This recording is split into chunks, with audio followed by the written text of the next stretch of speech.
The two images which we have been working under for 2,000 years and maybe more are what I would call two models of the universe, and the first is called the ceramic model, and the second, the fully automatic model. The ceramic model of the universe is based on the book of Genesis, from which Judaism, Islam, and Christianity derive their basic picture of the world. And the image of the world in the book of Genesis is that the world is an artifact. It is made. As a potter takes clay and forms pots out of it, or as a carpenter takes wood and makes tables and chairs out of it. So the image of God and of the world is based on the idea of God as a technician who has in mind a plan and who fashions the universe in accordance with that plan.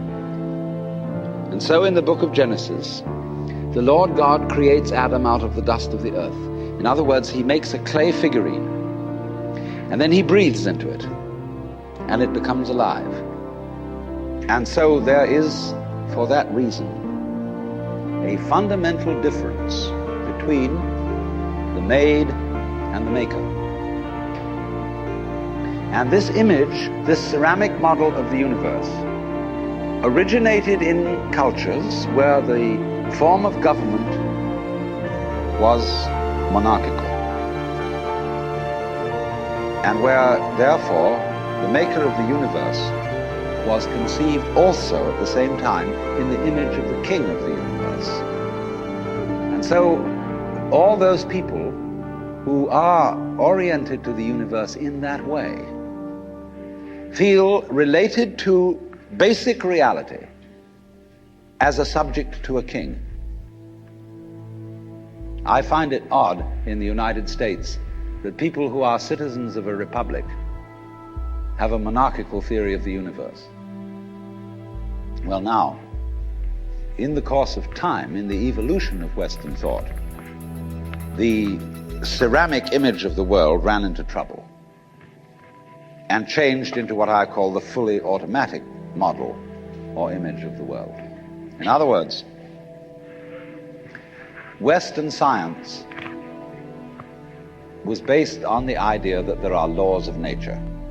And it got that idea from Judaism and Christianity and Islam.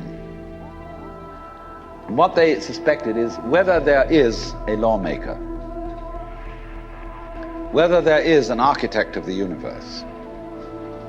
And they found out, or they reasoned, that you don't have to suppose that there is, because the hypothesis of God does not help us to make any predictions. Science is essentially prophecy. What's going to happen? By studying the behavior of the past and describing it carefully, we can make predictions about what's going to happen in the future. That's really the whole of science.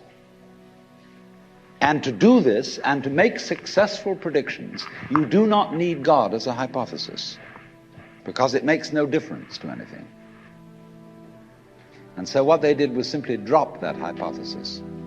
But they kept the hypothesis of law. And so they conceived the universe in terms of a mechanism. Something, in other words, that is functioning according to regular, clock-like mechanical principles.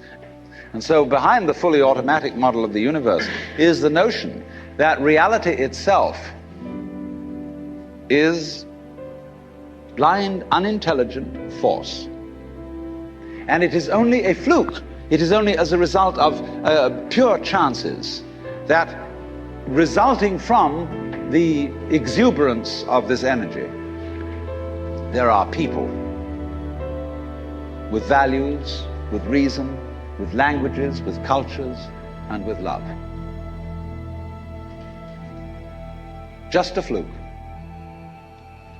Like, 1,000 monkeys typing 1,000 typewriters for 1,000,000 years will eventually type the Encyclopedia Britannica. And of course, the moment they stop typing the Encyclopedia Britannica, they will relapse into nonsense. And so in order that that shall not happen, because you and I are flukes in this cosmos, and we like our way of life, if we want to keep it, say these people, we've got to fight nature, because it'll turn us back into nonsense the moment we let it. And so we've got to impose our will upon this world as if we were something completely alien to it from outside. But we have this hostility to the external world because of the superstition, the myth, the absolutely unfounded theory that you yourself exist only inside your skin. Now, I want to propose another idea altogether. You know, there are astronomers that say there was a primordial explosion, an enormous bang millions of years ago, billions of years ago, which flung all the galaxies into space. Well, let's take that just for the sake of argument and say that was the way it happened. And you and I, sitting here in this room, as complicated human beings, are way, way out on the fringe of that bang. We're the complicated little patterns on the end of it. Very interesting. But so we define ourselves as being only that. If you think that you are only inside your skin, you define yourself as one very complicated little curlicue, way out on the edge of that explosion, way out in space and way out in time. And then we cut ourselves off and don't feel that we're still the Big Bang. But you are.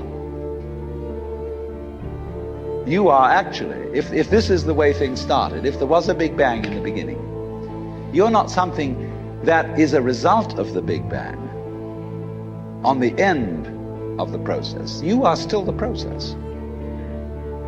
You are the Big Bang, the original force of the universe coming on as whoever you are.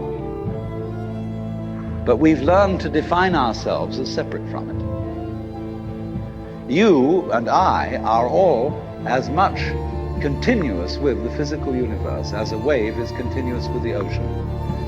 The ocean waves and the universe peoples. We feel we have been hypnotized, literally hypnotized, by social convention into feeling and sensing that we exist only inside our skins. That we are not the original bang, but just something out on the end of it. And therefore we are scared stiff. Because my wave is going to disappear. And I'm going to die. And that would be awful. We've got a mythology going now, which as Father Maskell put it, we're nothing but something that happens between the maternity ward and the crematorium. That's it. And therefore everybody feels unhappy and miserable.